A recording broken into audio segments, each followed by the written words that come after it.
नोंथाङा जे दिनै मिडिया लिंहरनानै माखासे खोथा बुंनो नागिरदों, बे खोथा बुंगोननि मेन उद्देश्यआ मामोन बेखौ नोंथाङा फोरमायहरदो।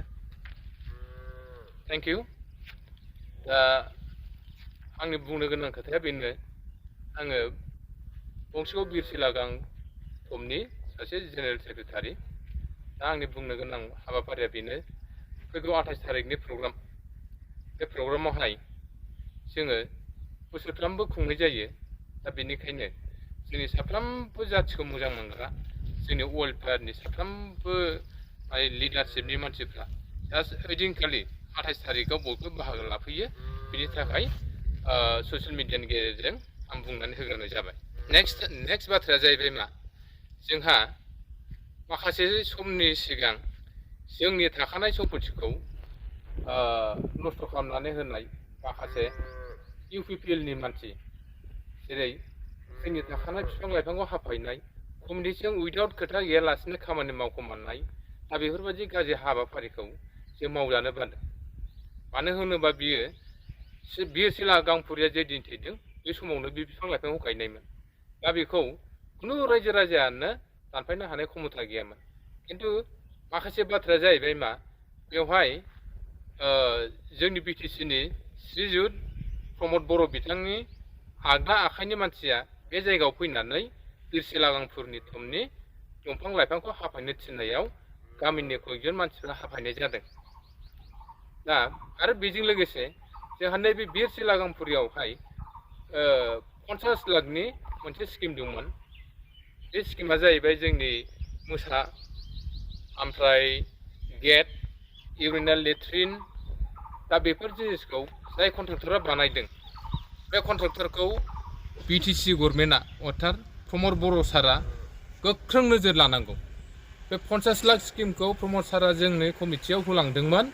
दा बे ठिकादारा बे 50 लाख थाखाजों 4 लाखनि खामानिखौनो मावाखै। गोजौआव दङ हनै मोसा मासे। दा बियो बबेनि सैमा फिसा, बबेनि मोसा फिसा, रायजोफ्रा बेखौ बिसार खालामबोगासिनो दङ। दा गोबांथार रायजोफ्रा बुंदों बे थारैनो मोसा फिसा नङा, सैमा फिसासो।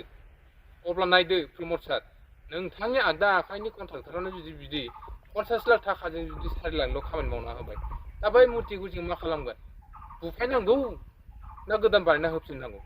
बेनिखायनो प्रमद सारखौ रिकुवेस्ट खालामबाय जों कमिटिनि जानानै, जाय कन्ट्राक्टरा मावदोंमोन बे कन्ट्राक्टरा बे मोसाखौ गोख्रैनो बानायफैनो हायो बा बानायना होफैयो, बेखौ आं रिकुवेस्ट खालामनाय जाबाय।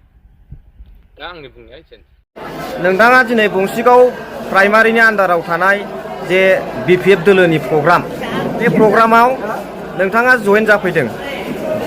सिगाङावहाय नोंथाङा बबे दोलोआव दंमोन बेखौ नोंथांमोना फोरमायहरदो बे चेनेलनि गेजेरजों। गिबियाव आं बिपिएफखौ जयेन जाबाथायनो आंनाव मोनसे लाखिनो थाखाय जेन'बा बिपिएफ दोलोआवनोखामोन। जेब्लानाखि बिटिसि सुक्ति जादों 2003 मायथाइनिफ्रायनो आं बिपिएफआव हाबदों। बेनिफ्राय 17 बोसोरसिमाव आं जेब्लानाखि बिटिआर एकर, बे बिटिआर 2020आवहाय आं बाहाय परिबर्तन होननायलाय आं परिबर्तनखौ मोजां जागासिनो। बेबायदि साननानै आं बेवहाय इउपिपिएल दोलोआव बारनाय जादों। ओमफ्राय दिनैसिमाव आं जेन'बा इउपिपिएल दोलोनि माखासे आइडिय'लजि बेफोरखौ आङो मोजां मोनासै। गामिनि दैदेनगिरि माबाफोरनि फारसे आं मोजां मोनासै। दा आं बिपिएफ दोलोआवनो आङो जगदान जाबाय। नोंथांमोना जे दिनै बिपिएफ दोलोआव जयनिं जाफैबाय, बिनि मेन खारना मा? बिपिएफ दोलोआव जयेन जानायनि खारना जाहैबाय थारमानेहाय इउपिपिएलआव बियो फांसे अन्थाइआव रज'नाय बिफां। बे फिथाइबो थायनो रोङा, बे लासै रानलांनो हासिगौ।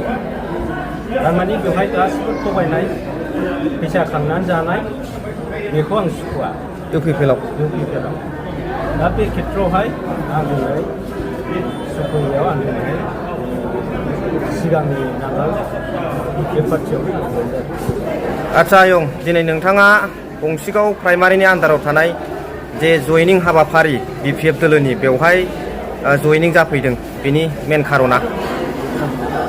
आङो सिगाङावनो आङो बिपिएफ दोलोनि BTC एकर्ड जाजेननायनिफ्रायनो आं बेवहाय दंखायोमोन आरो दासिमबो दं गोसोआ खिन्थु दाख्लै जे जोंहा सार बांगाला जों गोदो सार बांगाला BPF राजीब बांगाल राजीब बांगाला BPF आव दंमोनब्ला जों बिजों नाखि बुलिमोन बे सारा जोंनो अनसुंथाइ हरजोबोमोन बेनिखायनो आं बिनि खोथाखौ दाननो बानानै आङो BJP दलाव हाबहरनाय जादों दिनै आंनि खुर'नाय आरो आं BPF दलखौ आङो मोजां मोननानै बे हाजोआव बिफां फांसे रज'नाय गोग्गोम बुंनो रोङै हाग्रामा सार दानाय BPF दोलोआ आं बेवहायनो दिनैनि दिनाव जयेन जाफिननाय जाबाय मोजां मोननानै जोबोद मोजां खोनानै दे थेंक इउ